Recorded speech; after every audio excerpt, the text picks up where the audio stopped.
Hello दोस्तों, मैं Sanjeev Kumar Shubham classes में आप सभी का स्वागत है।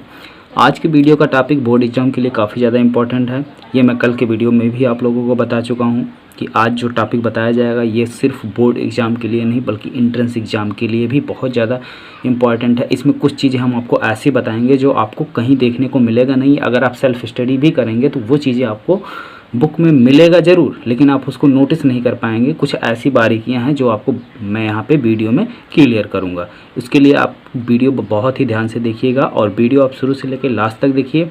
और जो लोग अभी तक चैनल को सब्सक्राइब नहीं किए हैं वो चैनल को भी सब्सक्राइब कर लें और वीडियो को भी लाइक कर दें। तो आइए टॉपिक को स्टार्ट किया जाए। टॉपिक में जो है आज का वो है क्या है कि एक समान वाह वैद्युत क्षेत्र में कोई एक समान वायु वैद्युत क्षेत्र है, उसमें कोई द्विध्रुव रखा हुआ। अब उस द्विध्रुव को 0 से लेकर थीटा किसी भी एंगल में घुमाने में कितना कार्य लगेगा। सबसे पहली बात तो ये जान लीजिए कि कोई भी वैद्युत द्विध्रुव अगर किसी भी वैद्युत क्षेत्र में रखा गया है तो उस वैद्युत द्विध्रुव पर वैद्युत क्षेत्र के द्वारा एक बल लगेगा। ठीक है, अब वो बल वैद्युत क्षेत्र के डायरेक्शन में होगा। अब अगर वैद्युत द्विध्रुव को आप घुमाएंगे तो वैद्युत क्षेत्र क्या करेगा, वैद्युत क्षेत्र जो है उस ये जो वैद्युत द्विध्रुव रखा हुआ है इसको अपने डायरेक्शन में अपने दिशा में लाने की कोशिश करेगा। लेकिन आप क्या करेंगे, इसको अपने अकॉर्डिंग घुमाना चाहेंगे। तो अपने अकॉर्डिंग जब आप घुमाएंगे तो वैद्युत क्षेत्र जो इस पर बल लगा रहा है उसके अगेंस्ट आपको कार्य करना पड़ रहा है। ठीक है, तो घुमाने में वही कितना कार्य आपको करना पड़ रहा है वही चीज़ें यहाँ पे आपको कैलकुलेट करनी है। और कैसे कैलकुलेट करनी है मैं आपको बहुत ही बारीक तरीके से, बहुत ही ईजी तरीके से समझाऊंगा। बस आप इसको ध्यान से देखते रहिए, आप वीडियो को स्किप मत कीजिए। तो मान लीजिए ये कोई हमारा वैद्युत द्विध्रुव ए बी है। ठीक है, ये वैद्युत क्षेत्र है, एक समान वैद्युत क्षेत्र ई है। इसकी डायरेक्शन इस साइड है, जैसे कि यहाँ पे तीर में रेड पेन से दिखाया गया। ये कोई वैद्युत द्विध्रुव है, इस पर एक बल लगेगा द्विध्रुव पर। ठीक है, अब ये बल भी जो वैद्युत क्षेत्र के द्वारा इस वैद्युत द्विध्रुव पर बल लग रहा है ये भी क्या करेगा, वैद्युत क्षेत्र की डायरेक्शन में लगेगा। ठीक है, लेकिन इस द्विध्रुव को हम क्या कर रहे हैं, इस बल के अगेंस्ट घुमाने का काम कर रहे हैं। तो सबसे पहले तो ये वैद्युत द्विध्रुव है, इसका आघूर्ण मान लेते हैं, इसका वैद्युत द्विध्रुव आघूर्ण। इस द्विध्रुव पर लगने वाला बल युग्म आघूर्ण टाउ बराबर क्या हो जाएगा, P साइन थीटा। ठीक है, P E साइन थीटा क्या है, यह है वैद्युत द्विध्रुव आघूर्ण। ठीक है, इस पर ये एक प्रत्यानयन बल लग रहा है। ठीक है, प्रत्यानयन बल का बलयुग्म आघूर्ण है। इसको बना लो इक्वेशन नंबर 1। क्या है कि जैसे मान लीजिए ये हमारा कोई वैद्युत द्विध्रुव है, वैद्युत क्षेत्र भाई यहाँ पे आपका नेगेटिव चार्ज है, यहाँ पे आपका क्या है, पॉजिटिव चार्ज है। ठीक है, तभी वैद्युत द्विध्रुव बनेगा। अब मान लीजिए क्या कर रहा है, वैद्युत क्षेत्र जो है पॉजिटिव चार्ज पर इस डायरेक्शन में QE बल लगाएगा और ये इधर बल लगाएगा। ठीक है, तो अब एक ही चीज़ पर एक बल इधर कार्य कर रहा है तो ये क्या करेगा, घूमने का प्रयत्न करेगा। वही इन दोनों पर कितना बल युग्म कार्य कर रहा है ये हो गया आपका PE साइन थीटा। ठीक है, अब मान लेते हैं कि ये जो वैद्युत द्विध्रुव है इसको हम स्मॉल कोण पर घुमा देते हैं। ठीक है, यानी सूक्ष्म कोणीय विस्थापन, सूक्ष्म कोणीय विस्थापन डी थीटा के लिए किया गया कार्य के लिए किया गया कार्य कितना होगा, किया गया कार्य डी, W इक्वल टू क्या हो जाएगा, बल कितना लग रहा है PE साइन थीटा गुणे दोनों के बीच की दूरी। ठीक है, बल गुणे विस्थापन होता है। ठीक है, विस्थापन कितना हो रहा है D theta into D theta. तो ये हो गया सूक्ष्म कोणीय विस्थापन के लिए। यदि इस द्विध्रुव को हम 0 से कितना घुमा दें, थीटा कोण पर घुमाया जाए तो द्विध्रुव को 0 से थीटा कोण घुमाने में किया गया कार्य W इक्वल टू, भाई इसको पूरा इंटीग्रेट कर देते हैं, integration of 0 to theta PE sine theta d theta. ठीक है, पी को बाहर कर लो, इंटीग्रेशन 0 से theta sine theta d theta. Sine theta का इंटीग्रेशन कितना होता है, माइनस कॉस थीटा, तो P E minus cos theta 0 to theta. ठीक है, पहले अपर लिमिट पी का माइनस कॉस थीटा, फिर माइनस, ये माइनस जो फार्मूले का होता है ये माइनस इसको कर देगा प्लस कॉस लोअर लिमिट 0, और कॉस 0 की वैल्यू होती है 1, तो ये हो गया हमारा P E cos minus cos theta plus 1। अब 1 प्लस में इसको पहले लिख लो, माइनस को बाद में कर दो, तो ये हो गया P E 1 minus cos theta. Cos theta ये आपको द्विध्रुव को घुमाने में किया गया कार्य है। ठीक है, अब आप चाहे 0 डिग्री घुमाइए या थीटा डिग्री घुमाइए। अब केसेस देख लीजिए, जो मैं इंपॉर्टेंट केसेस की बात कर रहा था। अगर द्विध्रुव को घुमाया नहीं जाता, 0 डिग्री घुमाया जाता है, तो cos 0 की वैल्यू 1, 1 माइनस 1 0 कैंसिल आउट। अगर द्विध्रुव को W मैक्सिमम कब होगा, W मैक्सिमम कब होगा, जब when cos theta is maximum. ठीक है, जब cos थीटा अधिकतम होगा तब आपका W भी अधिकतम होगा। और cos थीटा मैक्सिमम कब होगा, जब थीटा इज इक्वल टू 0।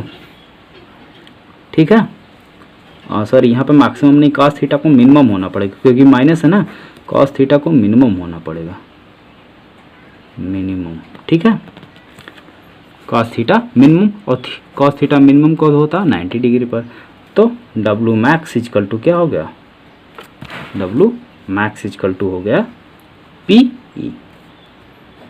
ये है आपका मैक्सिमम काम कब करना पड़ेगा, जब द्विध्रुव को हम 90 डिग्री पर घुमाते हैं। तो कभी कभी पूछा जाता है ये एंट्रेंस एग्जाम वगैरह में ऑप्शन के रूप में कि द्विध्रुव को घुमाने में अधिकतम काम कब करना पड़ता है, जब थीटा बराबर 0, थीटा बराबर 90, थीटा बराबर 270, थीटा बराबर 180। तो आपको यहाँ पे मिलेगा थीटा बराबर, और न्यूनतम कब होगा, W न्यूनतम कब होगा, W का मान न्यूनतम जो है तब होगा जब इसको 0 डिग्री पर घुमाया जाएगा। और मैक्सिमम कब होगा, जब थीटा बराबर 180 कर दिया जाए। ठीक है, थीटा बराबर 180 करोगे तो cos 180 की वैल्यू कितनी हो जाएगी, -1, और माइनस माइनस प्लस, यानी तब W जो है आपका कैपिटल W आपका एकदम अधिकतम हो जाएगा। तब आपका यहाँ पे निकल के आ जाएगा 2PE। ठीक है, क्योंकि cos 180 की वैल्यू -1 और minus minus plus 112PE 2PE।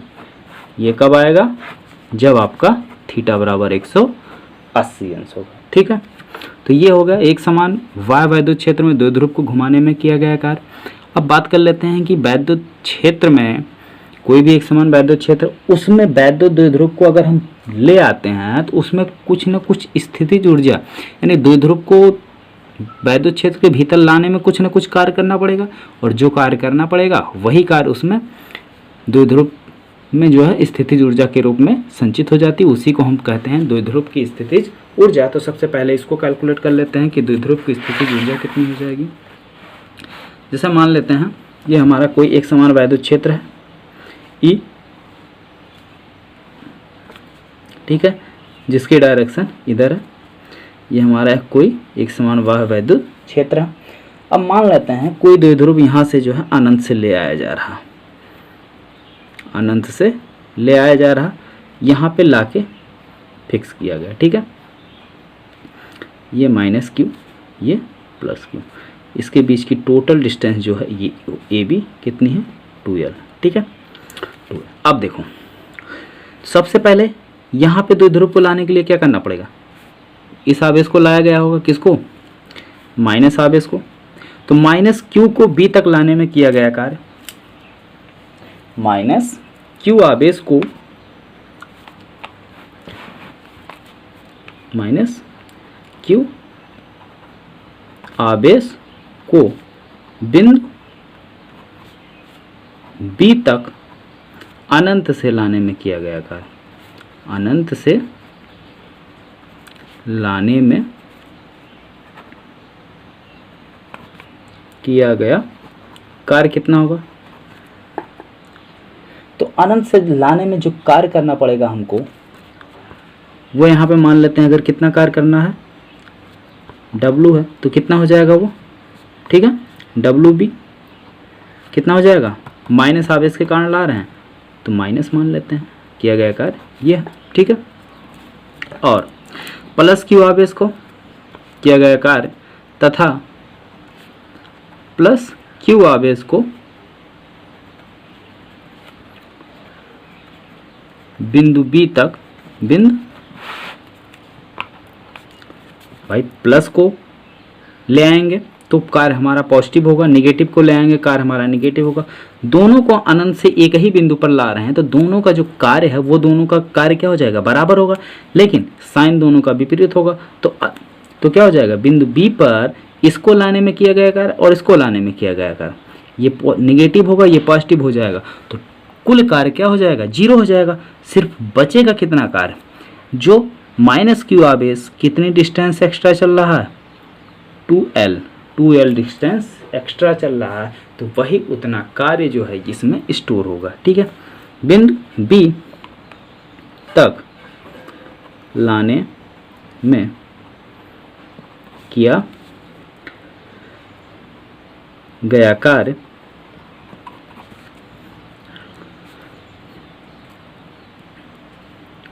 Plus WB, ठीक है, मान लिया जाता है। तो दोनों का मिला के कुल कार्य कितना हो जाएगा, दोनों या किया गया कार्य माइनस क्यू आवेश के द्वारा और प्लस क्यू आवेश के द्वारा किया गया कुल कार्य, ठीक है। तो माइनस क्यू और प्लस क्यू को बिंदु बी तक लाने में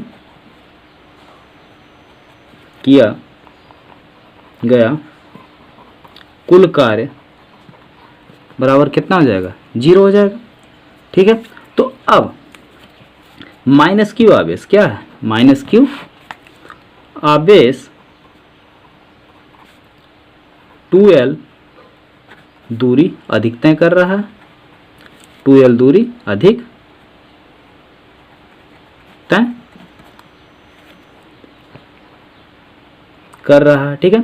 तो 2L डिस्टेंस तय करने में किया गया कार्य W इक्वल टू क्या हो जाएगा, बल गुणे विस्थापन। तो बल कितना कार्य कर रहा है, माइनस क्यू ई, ठीक है, इनटू विस्थापन कितना 2L, तो माइनस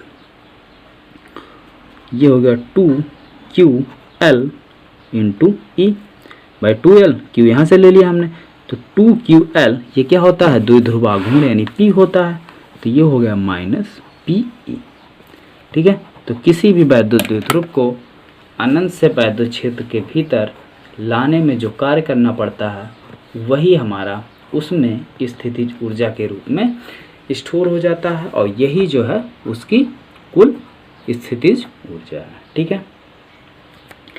अब ये चीज़ इस स्थिति में वैद्युत द्विध्रुव क्या है, क्षेत्र के भीतर जो है अस्थायी स्थिति में संतुलन होता है, लेकिन अगर यही हमारा क्या हो जाए, किसी एंगल पे हो जाए, क्या किसी एंगल पे रह जाए, ठीक है, तो अस्थायी स्थिति में नहीं रहता है, तब क्या कार्य करता है, उस पे जो है बलयुग्म आघूर्ण कार्य करने लगता है, यानी वो थीटा डिग्री पर घूमता है। तब ये फार्मूला आपका काम आता है जो अभी अभी हमने आपको पहले इसके पीछे बताया। तो आपकी ये दोनों चीज़ें कंप्लीट हो गई हैं। अब बात करते हैं हम धारिता का, ठीक है। तो नेक्स्ट वीडियो जो बनेगा वो धारिता का बनेगा। तो वैद्युत द्विध्रुव यानी वैद्युत विभव वाला जो है आपका, ये वैद्युत विभव चैप्टर नंबर 2 था, वैद्युत विभव तथा धारिता। इसमें वैद्युत विभव आपका कंप्लीट हो चुका है, बचा केवल है धारिता, ठीक है। धारिता थोड़ा सा इसके बारे में जान लीजिए, बहुत जनरल चीज़ है धारिता। किसी भी चीज़ की धारण करने की जो क्षमता होती है वही उसकी क्या होती है, धारिता होती है, यानी कैपेसिटी होती है। ठीक है, तो कोई भी चीज़ है, अब यहाँ पे धारण क्या करना है, यहाँ पे जो है आवेश की बात हो रही है, तो कोई भी